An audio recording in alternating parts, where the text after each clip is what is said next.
प्रीति Rathi case 2013 का वो case जिस पर पूरा देश रोया था। आपने अब तक हैवानियत की दर्जनों दास्तान सुनी होगी, लेकिन जो सच्ची कहानी आज आपको हम सुनाने जा रहे हैं उसे सुनकर आप भी सिहर जाएंगे, अपने आंसू नहीं रोक पाएंगे। 2013 में घटी इस घटना पर तब लगभग पूरा देश रोया था। इस केस की सुनवाई के दौरान मामले की पैरवी कर रहे वकील ने इस अपराध को महिला जाति के साथ की गई अब तक की सबसे बड़ी हैवानियत करार दिया था। वहीं इस केस की सुनवाई कर रही जज ने फैसला सुनाते समय ऐसी टिप्पणी की थी जिसे सुनकर हर किसी की आंखों में आंसू आ गए थे। आखिर ये घटना क्या थी और कहां घटी थी? इस केस की सुनवाई के दौरान जज ने क्या टिप्पणी की थी? इस केस में और क्या कुछ हुआ था? चलिए जानते हैं सब कुछ सिलसिलेवार तरीके से इस वीडियो में। तारीख थी 1 मई 2013। वैसे तो ये तारीख अधिकतर लोगों के लिए आम दिनों की ही तरह थी, मगर दिल्ली के नरेला में रहने वाली प्रीति राठी के लिए यह दिन बेहद खास था। आज पहली बार प्रीति दिल्ली के बाहर जा रही थी। पहली बार घर छोड़कर बाहर जाने की वजह से मन में थोड़ी घबराहट भी थी, लेकिन खुशी भी थी, क्योंकि प्रीति ने वो कारनामा किया था जिस पर उसके पूरे परिवार को नाज था। दरअसल 23 साल की प्रीति राठी ने दिल्ली से ही नर्सिंग की पढ़ाई की थी। पढ़ाई पूरी करने के बाद वो मिलिट्री हॉस्पिटल में नर्स बनना चाहती थी। इसके लिए उसने तैयारी भी शुरू कर दी थी। इसी दौरान इंडियन नेवी में नर्स की वैकेंसी निकली। प्रीति राठी ने भी इस जॉब के लिए अप्लाई किया और एग्जाम में शामिल हुई और सफल भी हुई। प्रीति नेवी में बतौर नर्सिंग ऑफिसर सिलेक्ट कर ली गई। अब सभी कागजी कार्रवाई पूरी हो चुकी थी और अब प्रीति को मुंबई के कोलाबा में स्थित नौसेना ऑफिस में रिपोर्ट करना था और उसे आईएनएस मुंबई में बतौर सेकंड लेफ्टिनेंट ड्यूटी ज्वाइन करनी थी। इसी वजह से प्रीति मुंबई जा रही थी। चूंकि परिवार की बेटी पहली बार दिल्ली से बाहर जा रही थी, इसलिए प्रीति को मुंबई तक छोड़ने पिता अमर सिंह राठी, चाचा विनोद कुमार दहिया और चाची सुनीता दहिया भी साथ में जा रहे थे। इन सभी को गरीब रथ एक्सप्रेस से मुंबई के बांद्रा स्टेशन पर पहुंचना था। तय समय पर 1 मई 2013 को ट्रेन दिल्ली के निजामुद्दीन स्टेशन पर आकर रुक जाती है। ट्रेन रुकते ही प्रीति अपने परिवार वालों के साथ जल्दी से ट्रेन में सवार हो जाती हैं और सभी अपनी अपनी सीट पर बैठ जाते हैं और ट्रेन अपनी मंजिल की तरफ बढ़ चलती है। इस ट्रेन में काफी भीड़भाड़ थी। सीट पर जितने लोग थे वो तो थे ही, इसके अलावा काफी लोग खड़े भी थे, इसलिए बोगी के अंदर गहमा गहमी कुछ ज्यादा ही थी। ट्रेन के अंदर भीड़ के बीच एक युवक ऐसा भी था जिसने अपना चेहरा गमछे से छुपाया हुआ था और कैप पहना हुआ था। वो किसी से बातें नहीं कर रहा था, लेकिन कभी उठकर बाथरूम की तरफ जाता था तो कभी वापस आकर सीट पर बैठ जाता था और वो अक्सर प्रीति को झांकने की कोशिश करता था। ये बात प्रीति के परिवार वालों ने भी नोटिस की थी और वो कुछ ज्यादा ही सतर्क हो गए थे। खैर, भीड़ भाड़ और गहमा गहमी के बीच सभी लोग लगभग सो गए। रात यूं ही गुजर जाती है। सुबह होते ही सभी लोग उठ जाते हैं और इधर ट्रेन भी अपनी मंजिल की तरफ तेजी से बढ़ते हुए मुंबई पहुंच जाती है। अब तारीख बदलकर 2 मई 2013 हो चुकी थी। प्रीति और उसके परिवार वालों को बांद्रा टर्मिनल पर उतरना था। सुबह के 8:05 पर ट्रेन बांद्रा स्टेशन पहुंच जाती है और प्रीति, उसके पिता, चाचा और चाची सभी ट्रेन से उतर जाते हैं। यहां से अब सभी अपनी अगली मंजिल की तरफ बढ़ना शुरू कर देते हैं। ट्रेन से उतरने के बाद प्रीति थोड़ी थकी हुई महसूस कर रही थी, इसलिए वो थोड़ा धीरे धीरे चल रही थी, जबकि प्रीति के पिता और उसके चाचा चाची प्रीति से कुछ कदम आगे चल रहे थे। जब प्रीति ने देखा कि वो चलने में अपने पिता और चाचा चाची से काफी पीछे हो गई है, तो वो भी अपने कदम को तेजी से बढ़ाना शुरू कर देती है ताकि वो उन लोगों के पास पहुंच सके। अभी प्रीति ने अपने कदम तेजी से बढ़ाने शुरू ही किए थे कि अचानक प्रीति महसूस करती है कि किसी ने उसके कंधे पर पीछे से छुआ है। प्रीति के कदम अचानक रुकते हैं और वो पीछे मुड़कर देखती है कि किसने उसे छुआ है। प्रीति जैसे ही अपना चेहरा पीछे करती है, उसे वही लड़का दिखता है जो अपने चेहरे को गमछे से छिपाकर उसकी बोगी में ही बैठा हुआ था और लगातार उसे देखने की कोशिश कर रहा था। उसे देखने के बाद प्रीति कुछ समझ पाती उससे पहले ही वो नकाबपोश लड़का एक डब्बा निकालता है और अगले ही पल उस डब्बे में से कुछ प्रीति के चेहरे की तरफ फेंकता है। जैसे ही वो फेंकी गई चीज प्रीति के चेहरे पर पड़ती है, अचानक प्रीति दहाड़े मारकर चिल्लाना शुरू कर देती है। प्रीति की आवाज सुनकर उसके पिता और चाचा चाची दौड़कर उसके पास आते हैं। दूसरे पैसेंजर भी प्रीति के आसपास जमा हो जाते हैं। प्रीति की हालत देखकर लोगों को समझ आ जाता है कि दरअसल किसी ने उसके चेहरे पर फेंक दिया है। प्रीति के पिता और चाचा चाची जैसे ही प्रीति को संभालने की कोशिश करते हैं, एसिड के कुछ छींटे प्रीति के कपड़ों से उनके हाथों पर भी लगते हैं और उन लोगों के भी हाथों में जलन शुरू हो जाती है। फिर भी वो सभी अपने दर्द को भुलाकर प्रीति को संभालने में लग जाते हैं। प्रीति के पिता और चाचा तुरंत उसे उठाते हैं और स्टेशन मास्टर के ऑफिस में लेकर चले जाते हैं। क्योंकि प्रीति काफी तकलीफ में थी और जख्म काफी गहरा लग रहा था, इसलिए रेलवे अधिकारी तुरंत प्रीति को दूसरे अस्पताल भेजने की तैयारी शुरू कर देते हैं। स्टेशन से सभी घायलों और प्रीति को भाभा हॉस्पिटल के लिए भेज दिया जाता है, लेकिन प्रीति की हालत बहुत ज्यादा गंभीर थी, इसलिए उसे भाभा हॉस्पिटल की बजाय पास के ही गुरु नानक हॉस्पिटल में भर्ती करवाया जाता है। उधर वो नकाबपोश लड़का प्रीति पर एसिड फेंकने के बाद भागने लगता है। तभी प्रीति की चीख सुनकर ठीक प्रीति के नजदीक खड़े समीर शेख नाम का एक युवक तुरंत उस डब्बे को उठाकर समझने की कोशिश करता है कि अचानक से हुआ क्या है। तभी डिब्बे से एसिड समीर के हाथों पर भी गिरता है। वो तुरंत डब्बा नीचे फेंकता है और समझ जाता है कि इस लड़की पर एसिड अटैक हुआ है, और वो तेजी से उस नकाबपोश व्यक्ति के पीछे भागना शुरू कर देता है। साथ ही चिल्लाता है, सलीम, सलमान, उसे पकड़ो, पकड़ो। दरअसल सलीम और सलमान भी समीर के साथी थे, इसलिए समीर को जब ये एहसास होता है कि लड़की पर एसिड अटैक हुआ है तो वो नकाबपोश के पीछे भागना शुरू कर देता है। साथ ही अपने दोनों जानने वालों को भी उस नकाबपोश लड़के को पकड़ने के लिए कहता है। वो लोग भी उस नकाबपोश का पीछा करने लगते हैं, लेकिन कुछ ही पलों में वो नकाबपोश उन सभी को चकमा देकर भाग जाने में कामयाब हो जाता है। समीर शेख, सलीम और सलमान, ये तीनों नाम याद रखिएगा, क्योंकि इस केस में इन तीनों ने आगे महत्वपूर्ण भूमिका निभाई थी। प्रीति को गुरु नानक हॉस्पिटल में एडमिट करवा दिया जाता है, जहां उसका ट्रीटमेंट शुरू हो जाता है, जबकि प्रीति के पिता, चाचा, चाची और समीर शेख को भी भाभा हॉस्पिटल ले जाया जाता है। इधर पुलिस मौके पर पहुंचकर स्पॉट पंचनामा बनाना शुरू कर देती है। समीर के जख्म ज्यादा गहरे नहीं थे, इसलिए उसे हॉस्पिटल से कुछ ही देर बाद छुट्टी मिल जाती है और उसे पुलिस वापस घटनास्थल पर लेकर आती है और उसके बयान के आधार पर पंचनामा दर्ज करना शुरू कर देती है। इसके अलावा पुलिस वहां से सबूत भी इकट्ठे करती है। चूंकि प्रीति को भाभा हॉस्पिटल ले जाने के लिए कहा गया था, लेकिन उसकी हालत ज्यादा गंभीर थी, इसलिए जल्दबाजी में गुरु नानक हॉस्पिटल ले जाया गया था। लेकिन समस्या ये थी कि गुरु नानक हॉस्पिटल में बर्न यूनिट नहीं था और वहां कई अन्य सुविधाओं की भी कमी थी। इसलिए कुछ देर के बाद प्रीति को गुरु नानक हॉस्पिटल से मसीना हॉस्पिटल रेफर कर दिया जाता है। मसीना हॉस्पिटल पहुंचते ही प्रीति का इलाज शुरू होता है। इधर पुलिस भी प्रीति का बयान दर्ज करने के लिए मसीना हॉस्पिटल पहुंचती है, लेकिन जख्म इतना गहरा हुआ था कि प्रीति की आवाज जा चुकी थी। प्रीति का चेहरा बुरी तरीके से जल चुका था, साथ ही उसके गर्दन पर भी गंभीर घाव हुए थे। इस कारण प्रीति का बयान दर्ज नहीं किया जा सका। प्रीति के शरीर पर जरूर गहरे जख्म हुए थे, मगर प्रीति का हौसला अभी टूटा नहीं था और वो पूरे जज्बे और हिम्मत से लड़ रही थी। अब प्रीति चाहकर भी कुछ नहीं बोल पा रही थी, तो उसने हाथों से लिखने का इशारा किया। इसके बाद प्रीति को पेन और पेपर दिया गया। प्रीति लिखकर डॉक्टर और अपने माता पिता से बात करने लगी। इस एसिड अटैक की खबर मीडिया में भी फैल चुकी थी और धीरे धीरे ये खबर अखबारों और टेलीविजन की सुर्खियां बनने लगी। देखते ही देखते देश भर में ये मुद्दा छा गया। लोग इस एसिड अटैक के खिलाफ सड़कों पर उतरने शुरू हो गए और देश के कई हिस्सों में विरोध प्रदर्शन किया गया और जल्द से जल्द प्रीति के गुनहगारों को गिरफ्तार करके सजा देने की मांग शुरू की गई। पुलिस पर भी भारी दबाव था कि वो तुरंत अपराधी को गिरफ्तार करे, लेकिन समस्या ये थी कि अपराधी का कहीं से कोई क्लू नहीं मिल रहा था। हालांकि घटना के समय स्टेशन पर मौजूद कुछ गवाहों के बयान के अनुसार अपराधी का स्केच पुलिस ने तैयार करवा लिया था और अपराधी की तलाश शुरू हो गई थी, मगर पुलिस के हाथ खाली थे। इसी बीच 4 मई 2013 को पवन कुमार नाम का एक लड़का प्रीति की बहन तन्नू को फोन करता है और प्रीति के बारे में पूछता है कि वो कैसी है। पवन कुमार बीटेक का स्टूडेंट था और प्रीति से उसकी पुरानी जान पहचान थी। इस बात की जानकारी तन्नू अपने पिता अमर सिंह राठी को देती है और अमर सिंह जांच कर रहे पुलिस अधिकारियों को भी इस बात की जानकारी देते हैं कि पवन कुमार नाम के एक लड़के ने फोन करके प्रीति का हालचाल पूछा है। ये जानकारी हाथ लगने के बाद पुलिस वो स्केच जो गवाहों के बयान के आधार पर बनाया गया था प्रीति को दिखाती है और प्रीति से पूछती है कि क्या तुम इन्हें पहचानती हो। जवाब में प्रीति बोर्ड पर 3 नाम लिखती है, सत्यम, अंकुर और पवन कुमार। प्रीति के अनुसार स्केच में दिख रहा लड़का इन तीनों में से कोई एक था। क्योंकि प्रीति ने भी पवन कुमार का नाम लिया और पवन कुमार ने फोन करके प्रीति का हालचाल जाना था, इसलिए पुलिस अनुमान लगाती है कि शायद पवन कुमार ने ही प्रीति पर एसिड फेंका होगा और वो जानना चाह रहा होगा कि प्रीति जिंदा है या मर गई। इसलिए पवन कुमार को शक के दायरे में लेते हुए पुलिस जांच शुरू कर देती है और तुरंत पवन कुमार की तलाश में लग जाती है।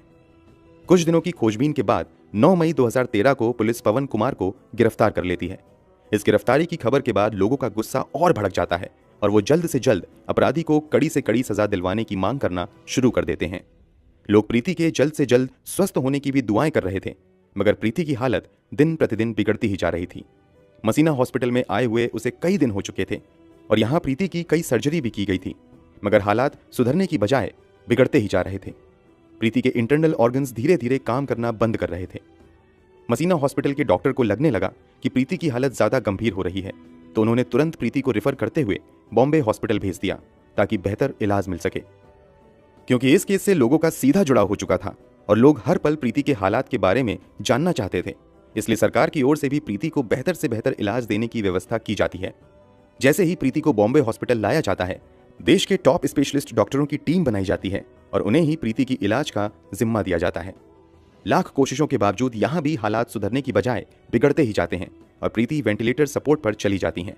फिर भी डॉक्टर हार नहीं मानते हैं और प्रीति की जान बचाने की हर संभव कोशिश करते रहते हैं। एसिड अटैक को हुए लगभग 2 महीने हो चुके थे और प्रीति अब भी हालात से लड़ रही थी, लेकिन अंततः 1 जून 2013 को दिल की धड़कन रोकने की वजह से प्रीति इस दुनिया को छोड़कर चली जाती हैं। प्रीति की मौत की खबर से देश में गम और गुस्से की लहर दौड़ जाती है। हर कोई प्रीति के जाने से सदमे में था। प्रीति की मौत के बाद पोस्टमार्टम किया जाता है और उसके शव को अंतिम संस्कार के लिए दिल्ली लाया जाता है, लेकिन प्रीति के घर वाले मामले की सीबीआई जांच की मांग करते हुए अंतिम संस्कार करने से मना कर देते हैं और प्रीति के शव के साथ ही एक प्रदर्शन रैली निकाली जाती है। अंत में सरकार की ओर से सीबीआई जांच का आश्वासन मिलने के बाद पूरे राजकीय सम्मान के साथ प्रीति का अंतिम संस्कार किया जाता है। प्रीति की मौत और अंतिम संस्कार के बाद हर किसी की एक ही मांग थी कि जल्द से जल्द प्रीति के कातिलों को कड़ी से कड़ी सजा दिलवाई जाए। पुलिस ने भी पवन कुमार नाम के एक लड़के को गिरफ्तार कर लिया था, लेकिन समस्या ये थी कि पवन कुमार के खिलाफ किसी भी तरह का सबूत नहीं मिल रहा था। रेलवे पुलिस भी अब तक पवन कुमार के खिलाफ कोई सबूत नहीं ढूंढ पाई थी। इसी बीच प्रीति के पिता अमर सिंह राठी अपने स्तर से पता लगवाते हैं तो ये बात सामने आती है कि 2 मई 2013 यानी घटना वाले दिन पवन कुमार मुंबई में था ही नहीं, बल्कि वो रोहतक में था। बाद में पुलिस भी पवन कुमार के फोन का लोकेशन हिस्ट्री निकलवाती है तो पता चलता है कि घटना वाले दिन पवन कुमार वास्तव में रोहतक में था। पुलिस की बजाय प्रीति के पिता द्वारा यह पता लगाना कि पवन कुमार उस दिन रोहतक में था, पुलिस की बड़ी नाकामी थी और ये इस बात का भी संकेत था कि पुलिस इस घटना की जांच सही तरीके से नहीं कर रही है। इसलिए प्रीति के पिता कोर्ट में एक रिट पिटीशन फाइल करते हैं और सीआईडी मुंबई से जांच की मांग करते हैं। कोर्ट ये मांग मान लेता है और मामले की जांच सीआईडी मुंबई को दे दी जाती है। केस हाथ में आते ही सीआईडी मुंबई जांच के सिलसिले में सबसे पहले प्रीति राठी के घर जाती है और कुछ जानकारी जुटाना शुरू कर देती है। सीआईडी के अधिकारी प्रीति के कुछ नजदीकी रिश्तेदारों से भी पूछताछ करते हैं। रिश्तेदारों से पूछताछ के दौरान एक रिश्तेदार पुलिस वालों को बताती है कि पड़ोस में ही रहने वाला अंकुर पवार नाम का एक लड़का प्रीति से एक तरफा प्यार करता था। उसने प्रीति को प्रपोज भी किया था, लेकिन प्रीति ने साफ मना कर दिया था।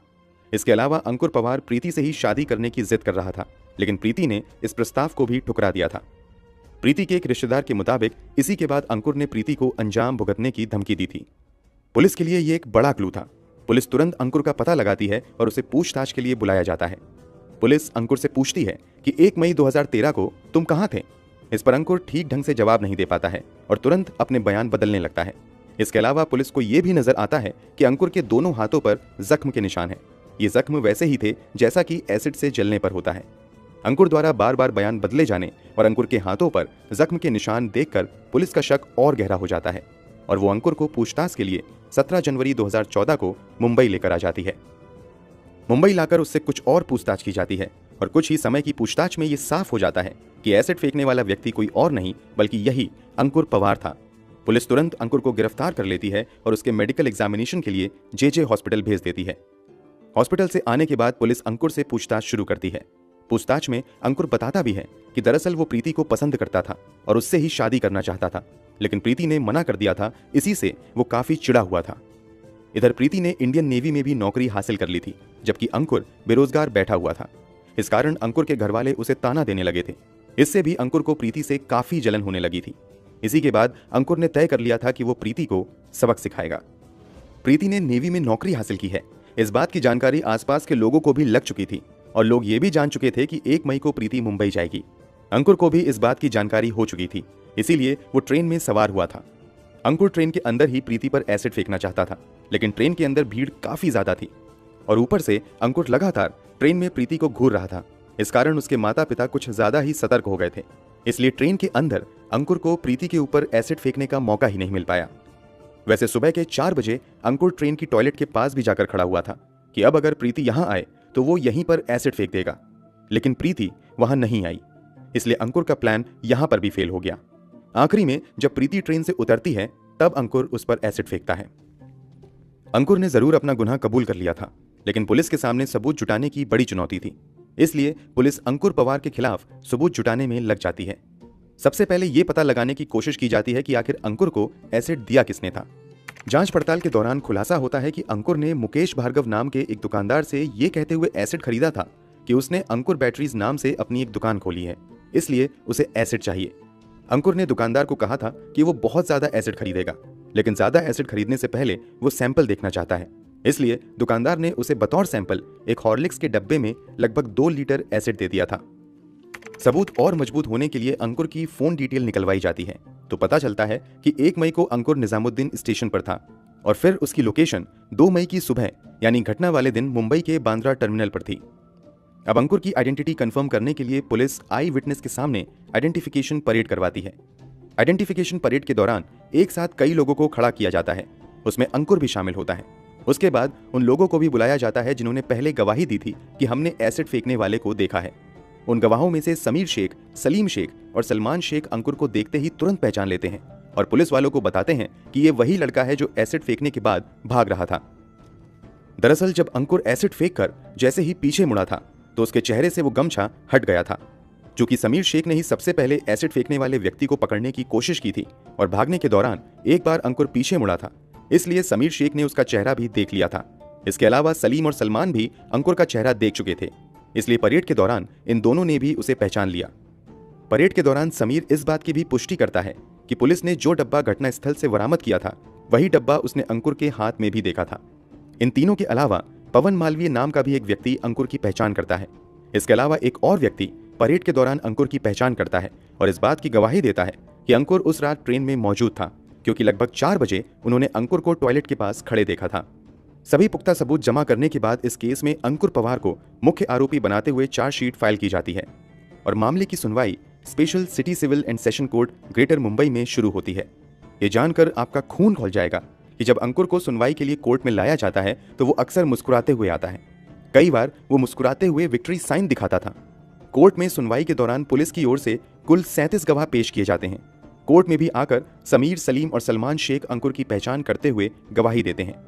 सभी सबूतों और गवाहों को देखने के बाद आखिरकार स्पेशल कोर्ट द्वारा प्रीति राठी के अपराधी अंकुर पवार को आईपीसी की धारा 302 और धारा 326 बी के तहत दोषी पाते हुए मौत की सजा सुनाई जाती है और 5000 का जुर्माना भी लगाती है।